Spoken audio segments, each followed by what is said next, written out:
My husband's mistress humiliated me at his 17-nanometer party, so I sold my steak and left him begging, please.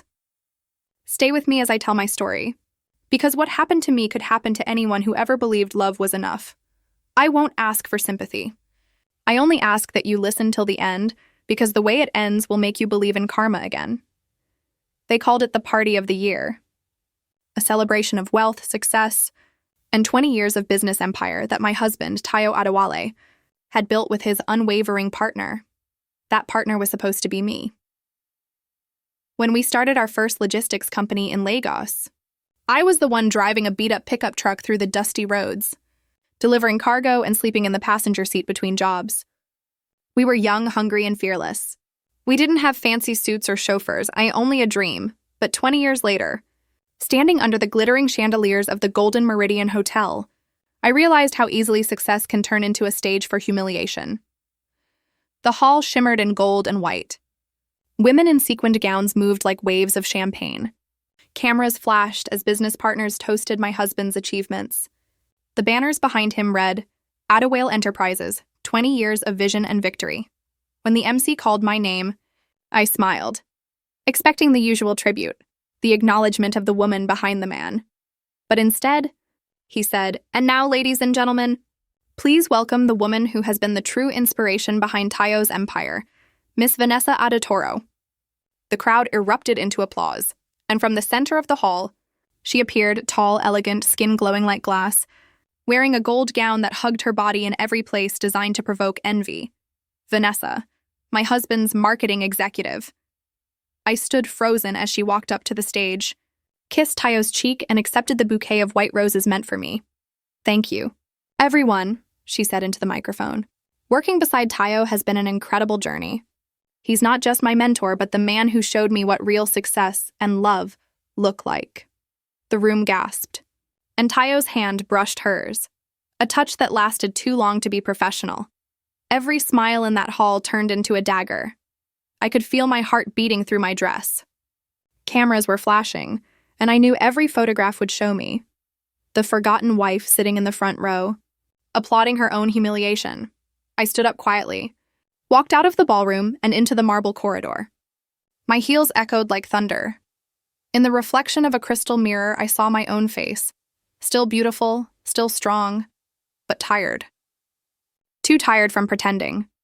For years, I'd ignored the late-night calls, the unexplained business trips, the perfume that wasn't mine. I told myself marriage was about endurance. I believed that if I kept the empire steady, he would stay anchored. But that night, I realized something powerful. Endurance without respect is just a slow death. I didn't cry. I didn't scream. I simply smiled to myself, a small, bitter smile that only a woman who has seen everything can wear. Because I understood something Vanessa and Tayo didn't. Empires built on betrayal eventually collapse from within. When I returned home, the party still roared in the distance. I poured myself a glass of red wine and looked at the business documents spread across my desk. Contracts, shares, patents, deeds. Everything we'd built was bound together in my name as much as his. For the first time in years, I looked at those papers not as a wife, but as an owner, and in that quiet moment, I made a silent vow. If Tayo wanted to humiliate me in public, I would ruin him in private, elegantly, legally, and without ever raising my voice. The night was hot. The city lights endless, and as I stood by the window overlooking the skyline, I whispered to myself, the difference between revenge and justice is timing. When I first met Tayo, he didn't have a fortune, only fire. He was a man with calloused hands and eyes that never stopped planning. I was 23, freshly out of university with a degree in business administration and a head full of impossible dreams. He was a delivery driver who refused to stay a driver. We met at a fuel station in Ibadan, both arguing with a cashier about a delayed transaction. Somehow, our shared frustration turned into laughter, and laughter into conversation. Within 6 months, we were partners, in business first, then in life. We built everything from scratch. We sold our phones, borrowed money from friends, and rented a small warehouse that leaked whenever it rained. We kept going anyway. Every box we delivered, every late-night invoice we sent, every client we convinced, it was all a step towards something bigger. When competitors mocked our ambition, Tayo would hold my hand and whisper, One day, Adewale Logistics will be a name people respect. And it became that. Within 5 years, we had contracts with multinational companies, our own trucks, and over 100 employees. When he bought me my first car, a small Toyota sedan, he said, "You're not my wife. You're my backbone." I believed him. Our marriage was never perfect, but it was built on loyalty. Or at least I thought so. We fought, reconciled, built again. We celebrated our 10th anniversary by buying our dream home, a mansion, on the edge of Victoria Island overlooking the water. People called us the power couple of Lagos. I called us blessed, but success has a way of changing the air around you. When we opened our second branch in Abuja, I began noticing the first cracks. Late meetings, unreturned calls, unfamiliar perfume lingering on his shirts. When I asked, he'd chuckle and say, "You worry too much, Kemi. That's what kills marriages." So I stopped asking. But the unease stayed. Then came Vanessa, the new marketing consultant. A woman who walked into our company like she owned it. I didn't think much of her at first. She was young, confident, and spoke with the rehearsed politeness of someone who knew the power of her smile. She often came to our home for meetings. I'd serve coffee, join their discussions, sometimes even compliment her ideas. But slowly, things began to shift. Tayo started dressing differently. Expensive suits, new cologne, longer hours. He began using words like rebranding, modern partnerships, and new vision. Whenever I'd ask about joint board meetings or signing authority, he'd say, "Don't worry about that, Kemi. You've worked hard enough. Let me handle things now." I didn't realize he was quietly moving my name from one contract after another, replacing it with his own and eventually with Vanessa's. But even then, I trusted him. Because love, when it's deep, blinds you more than lies ever could. The turning point came one rainy night. Tayo was in Abuja, allegedly on business. My instinct told me something wasn't right. I called his driver, who said, "Madam, Oga is not in Abuja. He's at the Echo Suites." I drove there myself. The receptionist hesitated, but I slipped her a few naira. Room 408, I didn't go in. I didn't need to. I saw them through the half-open door. Vanessa in a silk robe, Tayo pouring wine. The laughter between them sounded too intimate to mistake. I left before they saw me. My hands trembled on the steering wheel, but my tears refused to fall. It wasn't sadness anymore. It was clarity. That night, I sat in my car for hours, the rain hammering against the windshield, and I whispered to myself, if he wants to gamble everything for her, then let him. I'll make sure he loses. From that moment, I began keeping records. Quiet, invisible records. Bank transfers. Hidden investments. Company ownership documents. Emails he thought were deleted. For months, I smiled like everything was fine. I attended business meetings, smiled at Vanessa, laughed at jokes I didn't find funny. Because in betrayal, silence is your sharpest weapon. I learned how to act. And I learned that power doesn't always shout. Sometimes, it waits. So when he announced that grand $17 million anniversary party, I already knew what he planned, to publicly replace me, both in business and in his life. He thought he'd humiliate me into disappearing. But that night, as Vanessa smiled under the chandelier and Tayo soaked in applause, I was already executing my quiet plan, one signature at a time. After the party, everything changed. Tayo came home the next morning, wearing the same suit he'd worn the night before. He smelled of expensive whiskey and guilt disguised as confidence. "Why did you leave early?" he asked, dropping his cufflinks on the table. I didn't answer. I just looked at him, really looked, and realized I didn't recognize the man standing before me. The boy who once carried sacks of cement with me under the hot sun had turned into a stranger who believed his reflection in a champagne glass was a god. He sighed. Frustrated. "You embarrassed me, Kemi. Everyone noticed you left." "Did they?" I asked softly. Or were they too busy applauding Vanessa? His jaw tightened. He said nothing. That silence confirmed everything I needed to know. Over the next few weeks, I pretended to be the same woman he thought he had defeated. I laughed when he laughed, served dinner when he came home, and made small talk about the business as if nothing had changed. But when he left for board meetings, I spent my days digging into our financial records, and what I found turned my stomach cold. He had transferred 40% of our company's shares into a new holding account, one registered under Vanessa's name. The other 30% was now under his personal account in Mauritius. I was left with a mere 30%, though he still paraded me as his co-founder in public. The betrayal wasn't just emotional anymore. It was financial. Strategic, surgical, he wasn't trying to leave me. He was trying to erase me. One evening, as I reviewed old files in my study, I stumbled upon an email chain between Tayo and his lawyer. The subject line read, "Final transfer before divorce." I opened it slowly. Inside was a draft of divorce papers. No note, no conversation, no closure. Just a contract waiting for my signature. Tayo planned to divorce me after the party, transfer everything to Vanessa, and force me out of the company we built together. It wasn't just betrayal, it was annihilation. I stared at that email for a long time. My hands were steady, my pulse calm. I had cried enough in my life. This time I felt nothing but an icy focus. I remembered my father's words, long before he died. When a man thinks he has destroyed you, that's when you hold the pen that rewrites the story. That night, I called someone I hadn't spoken to in years, Delay. My father's old business associate and an expert in corporate law. He owed me a favor. "Deal," I said. My voice calm. I need to restructure my assets, quietly. For the next 3 months, I became invisible. By day, I played the obedient wife, smiling at board dinners, appearing in magazines, standing beside Tayo like the perfect symbol of grace. But by night, I worked with Delhi's team, transferring my own shares into a blind trust that couldn't be touched without my authorization. Then I began selling small parts of my ownership, not to random investors, but to people Tayo trusted, his rivals, his silent enemies, and foreign partners who had always wanted a piece of Adawale Enterprises. I fed them small crumbs, just enough to make Tayo believe business was booming, but every crumb weakened his foundation.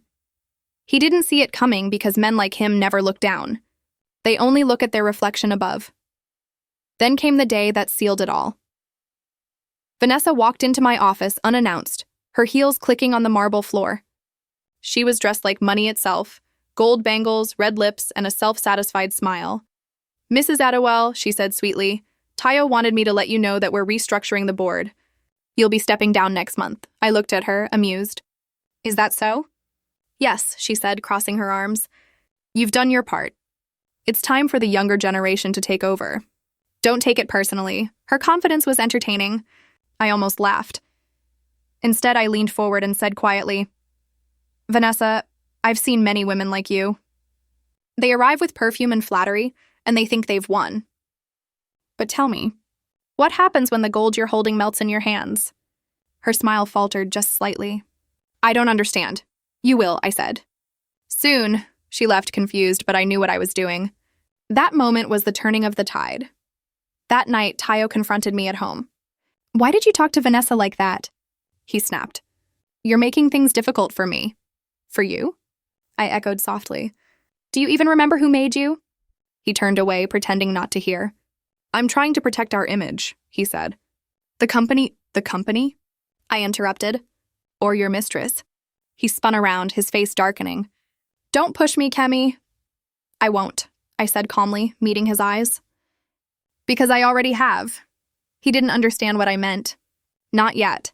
But by then, every move he made, every transfer, every investor call, all of it was under my quiet observation. I had positioned myself where no one could remove me, behind the paperwork, beneath the signatures, inside the silence. He had built a stage to humiliate me, but I was building the ground that would swallow him whole. Once the anger settled into a hard, patient focus, I realized the battle would not be won in shouting matches or public scenes. Revenge that lasts must be quiet, precise, and legal. I called Dale back and told him to stop the scorched earth thoughts and draw up a plan that would look like prudence to anyone watching. He arranged introductions with a discreet offshore trustee, a respected mergers firm in Accra, and a private buyer in Dubai who had long admired our roots and contracts.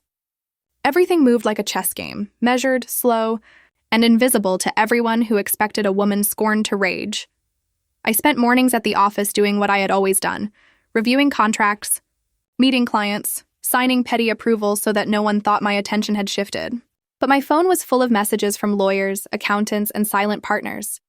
I learned how to wire assets without leaving fingerprints, how to create trust vehicles that could not be attached to new claims, and how to draft non-disclosure agreements so tight even Tayo's fanciest lawyer would need a microscope to find a loophole. I hired a forensic accountant under the guise of an audit. He found the offshore transfers I already suspected and cataloged them, giving me a neat, prosecutable sequence of thefts. At night, when the house was quiet and Tayo slept with the arrogance of a man who thought thunder was only a rumor, I sat with the papers on my kitchen table and drew my map. I made lists, names of investors who would never forgive a man for stealing from his partners, board members who prided themselves on governance, and an old rival, Kemi Adebayo, who had always coveted a route we controlled. I reached out to each one with courtesies and curiosity, never telling the whole story, only enough to plant a seed. The company needed new stewardship for the next phase. Would they be interested in talking to someone with shares to sell? Their interest was immediate and clinical. In business, fear and opportunity are mates. Show a little of the former and the latter breeds rapidly. Deal worked the legal angles. He placed my shares into a protective trust that allowed me to sell without triggering the automatic buyback clauses Tayo had quietly inserted. Those clauses were his insurance. If I tried to walk, the company could claim right of first refusal and block any outsider from taking my stake. I had anticipated it. The trust was the lockpick. I sold the shares not as a hiss of surrender, but as a strategic divestment. A staggered sell to 3 buyers, each one reputable and hostile enough to Tayo's world to shake him. One was a multinational logistics concern that wanted access to our West African roots. Another, an investment vehicle linked to a Nigerian billionaire who disliked Tayo personally. And the third was Kemi Adebayo's consortium, ironically named for the woman she barely tolerated. The price was generous. The price was a public signal. At the same time, I fed the right whispers to the market. I released statements about refocusing on philanthropic work and expressed my intentions to explore other industries. To anyone else, I appeared to be a graceful exits, an elder stateswoman stepping down. That message calmed the press while burning my husband's options. He heard the rumors first at a breakfast where an industry journalist congratulated him on handling the transition with dignity. Dignity, in his case, was the thin veneer between composure and panic. When the sale contracts were signed, they were airtight. I made sure each buyer had been primed to act fast should any attempt be made to contest the transfer. Deal had already sent notices to the company's auditor and the central bank's compliance desk, attaching the forensic report the accountant had compiled. The illegal transfers were time-stamped and annotated. In the world of corporate governance, once a paper trail exists, it can be lethal. By the time any of Tayo's lawyers noticed the pattern, the buyers had publicized their stake purchases with press releases about strategic expansion and confidence in new leadership. The stock reacted accordingly, a blip, then a sink. Contracts that depended on my authority were redrawn. Credit lines were frozen pending new signatories. A CEO cannot run a logistics empire without access to credit and client trust. Both slipped through his fingers as quietly as I had planned. But strategy requires allies, and I had more than financial partners. I revived old friendships in the boardroom, women who remembered when I had shown up at dawn to sign customs paperwork myself. They lent credibility to the narrative I needed, that I had not been sidelined by health or scandal, but had chosen to step into new ventures. Deal arranged discreet meetings with journalists who were more interested in governance than gossip. I let them see the charts, the email threads, the small transfers that strung together exposed a hunger that could not be satisfied by one mistress. The press pieces that later called Tayo a man out of control were composed of my evidence, rendered impartial by tone and legal caution. I never spoke to them on the record. My hand wrote the script. Others read it aloud. The harder labor was emotional restraint. Every time I saw Tayo at work, his smug nods, the way he'd glance at photographs where he still looked handsome in the light, my chest pressed with old memories. He would say things to provoke me in private. A careless compliment about Vanessa's fresh ideas, or the way he praised her loyalty. I rehearsed my responses in silence and returned only a composed smile. Publicly, I remained his partner. Privately, I held the hammer. There was one risk I could not outsource, Vanessa herself. She was not merely a pawn. She was active and bold, often bragging to colleagues about how she had helped streamline executive decisions. To her, I sent nothing but warmth. I invited her to talks I never intended to attend, complimented a presentation she had prepared but secretly corrected with facts only I knew. Her arrogance made mistakes. She began to forward emails to Tayo that referenced corporate moves with the naivety of someone who thought she had the board's ear. Those emails, when deconstructed, showed her complicit role in diverting funds and in lobbying for ownership changes. She had left a breadcrumb trail I was happy to follow into the courtroom. As the weeks became months, small legal letters appeared on his desk, cease and desist notices from banks, subpoenas for documents, a civil inquiry from a major client. His morning messages became terse, his smiles brittle. He had no idea who to blame. He assumed enemies, competitors, poor cash flow. I watched him assemble a crisis team, hire PR specialists, and call in favors.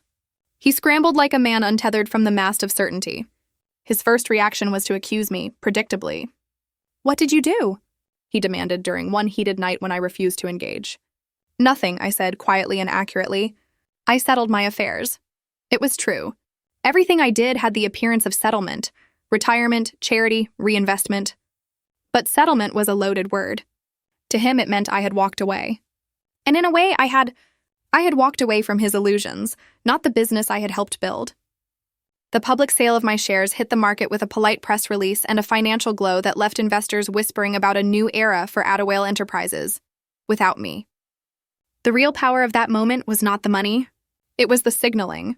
A woman once perceived as sentimental had quietly converted her stake into independence, and in doing so had forced a man to reveal his house of cards. When the investigation started in earnest, I offered the authorities what I had collected: bank statements, emails, a ledger of suspicious transfers, and copies of the trust documents. I let them know where I had moved my shares and why. They thanked me in a bureaucratic way that belied the seriousness of the situation. That evening, a faint tremor of triumph tugged through me. Not triumph as vengeance, but triumph as justice aligned. He could stand on any stage and sip champagne. He could parade Vanessa at clients' dinners. But the pillars that held his arrogance were weakening. In boardrooms and in courtrooms, what mattered most was paper. I had more of it than he did. There were nights I wondered if the cost was too high: the years of companionship, the children of memory we had made together, the small, comfortable rituals I would never recover. But each morning I woke with a certainty that had not been there when I lay awake sobbing in the aftermath of the party. I had traded an unbearable marriage for the right to build again on my own terms. The final move would not be flamboyant. It would be the quiet moment when he realized that the empire he so proudly displayed had been, in truth, a mutual construction he could not run alone. I had planned my exit to be clean: sell the stake, secure my finances, and leave a trail of incontrovertible facts for regulators and partners to follow. The sale would look like a strategic divestment on paper. The consequences would be far messier for him. And when the day came, when the press releases landed and the buyers publicly announced their stakes, I felt the earth shift under my feet, not with a triumphant roar, but with the steady, inevitable movement of tectonic plates. The shift was quiet, but it would redraw the landscape of our lives. One night, long after the buyers had taken their positions and the lawyers had filed their reports, I sat alone in my kitchen and looked at a photo of our younger selves plastered to the fridge. We were grinning, messy-haired, covered in dust from loading crates, hopeful in the way only people who have built from nothing can be. I pressed my thumb to the glass and let the memory warm me for a second. Then I placed the photograph back and turned off the light. The strategy had worked. The silence had been my ally. Now I only had to see the end through with a dignity that matched the life I intended to reclaim. 6 months after Vanessa's smug visit to my office, Tayo decided to host another grand event. This time, not a party, but a press conference announcing Attawale Enterprises' new era of leadership. The event was set at the same venue as the infamous $17 million celebration: the gilded ballroom, the chandeliers like frozen rain, the smell of money and arrogance. I hadn't been invited. Or at least, he thought I hadn't. That morning, while Tayo was getting dressed, I walked into the room wearing a sleek black dress, simple but striking, the kind that made silence follow you when you entered a space. He frowned when he saw me. "Why are you dressed up?" "I have business today," I said, my tone calm and distant. He shrugged, adjusting his cufflinks. "Good. Maybe you'll finally stop obsessing over the company." "Oh," I said lightly. "I stopped obsessing long ago." He didn't know what I meant, and I didn't explain. Some lessons are meant to unfold in public. By noon, the ballroom was overflowing. Journalists, investors, and celebrities filled the seats, cameras flashing like lightning. Vanessa stood by Tayo's side, radiant and confident, her diamond necklace catching the light. She looked like victory itself. Tayo began his speech, every word dripping with self-importance. Today marks a new dawn for Adawale Enterprises. Together with my partner, Vanessa Cole, we are expanding globally. Revolutionizing African manufacturing. The cameras clicked. The applause grew, and I quietly walked in through the side door. At first, no one noticed. Then one reporter turned, then another, and suddenly, all the cameras shifted. Kemi Adewale? Someone whispered. Vanessa's smile froze. Tayo's voice faltered. I walked up to the stage, my heels echoing in the silence, and took the microphone from the podium. "Good afternoon," I said, smiling politely. "I hope you don't mind me interrupting. I just wanted to clarify something before this new era begins." Tayo looked like he'd seen a ghost. "Kemi, this isn't the time." "Oh, but it is," I said softly. I turned toward the crowd. "You've all heard? How Adawale Enterprises is entering a new chapter. What you haven't heard is who owns that chapter." I reached into my bag and pulled out a slim folder. The one I'd kept hidden for months. "These," I said, lifting the documents, "are the current ownership records. As of last week, all major shares, including those once owned by Mr. Adawale, have been consolidated under a private trust. And as of yesterday, that trust sold its controlling stake to 3 international firms." Murmurs filled the room. Cameras zoomed in. Vanessa blinked rapidly, her hand gripping Tayo's arm. Tayo stepped forward, desperate. "That's impossible. You don't have that authority, don't I?" I asked quietly.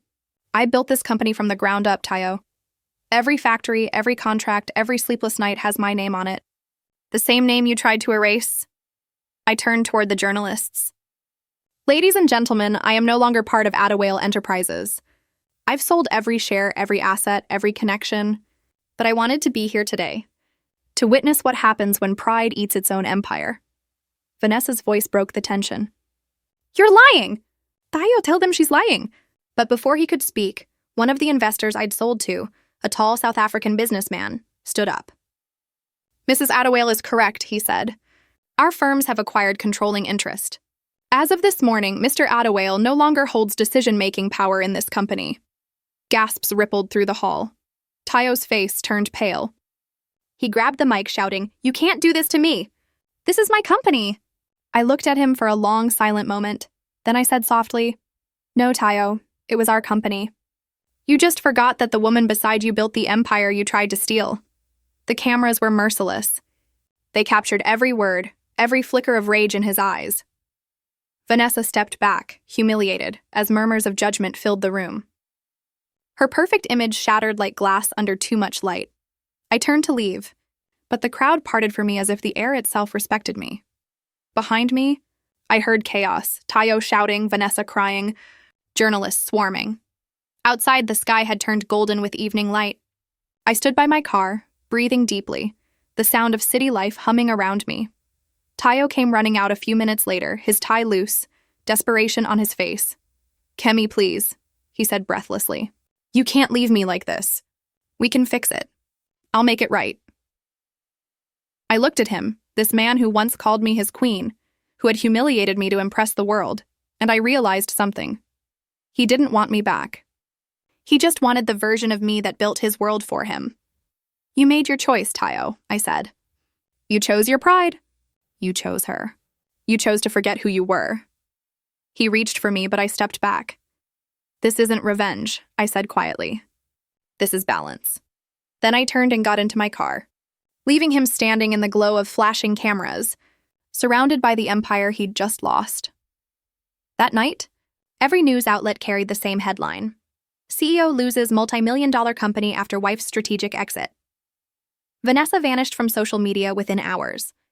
Rumor had it she fled to London after investors withdrew all her promised funding. Tayo, once the face of success, became a cautionary tale whispered across boardrooms. But I didn't celebrate. I didn't need to. Some victories are too sacred to be loud. It took months for the noise to fade. The headlines died down. The boardroom whispers found new targets. And Tayo's name drifted through the city like a ghost story, a reminder of what pride costs when it devours its own foundation. For me, life became quieter. Not empty, just deliberate. I rented a small villa by the coast of Takoradi, far from Lagos, where the ocean met the red dust roads. Every morning, I walked barefoot on the sand, letting the waves wash away the weight of what had been done. At first, I thought revenge would make me feel powerful, but what I found instead was clarity. Power is never about destruction. It's about knowing when to let go, when silence speaks louder than 1,000 shouted truths. One evening, as the sun melted into the sea, my phone buzzed. It was a message from an unknown number. "Kemi, I'm sorry. I lost everything. Please, just talk to me." I stared at the name, Tayo, and for a long time, I didn't move. Then I typed back one word, heal, and I turned off my phone. Because some chapters aren't meant to be reopened, especially the ones written in betrayal and arrogance. In time, I used my portion of the sale to start something new, a foundation for women entrepreneurs, the kind who build in silence while men take credit for their storms. We called it the Phoenix Project, because every woman who has been broken knows what it means to rise from her own ashes. One day, during a conference in Accra, a journalist asked me, "Mrs. Adewale, what made you leave everything behind?" I smiled, because peace, I said, is more valuable than any empire built on lies. But there was one last visit I had to make, one final conversation with my past. I returned to our old home in Lagos, now half empty and quiet. The garden was overgrown, the fountain dry. Inside, I found Tayo sitting alone in the living room, surrounded by silence and unpaid bills. He looked smaller somehow. The arrogance was gone. The world had humbled him. He looked up when he saw me. "Kemi, don't," I said gently. "You don't owe me words anymore." He nodded slowly. "You were right. I thought success was the noise people made when they clapped for me. I never realized it was the silence when they stopped." I didn't answer. There was nothing left to say. As I turned to leave, he said quietly, "Do you ever regret it?" I paused at the door. "No," I said. "I regret loving someone who didn't know what to do with love. But I'll never regret teaching him what it costs to lose it." Then I left. Not out of anger, but freedom. The sky outside was turning gold again, just like the night of that first party. Except this time, I was the one walking away with light in my hands. I drove until the city disappeared behind me, until the ocean stretched wide and endless ahead. For the first time in years, I smiled without pain, because in the end, revenge hadn't rebuilt me. Peace had. And when people asked me later what happened to my husband, I always said the same thing. He taught me the price of pride. And I taught him the cost of losing a woman who built his world. Then I'd pause, look out at the horizon, and whisper the final truth, the one line that every woman watching will remember. I didn't destroy him. I simply stopped saving him.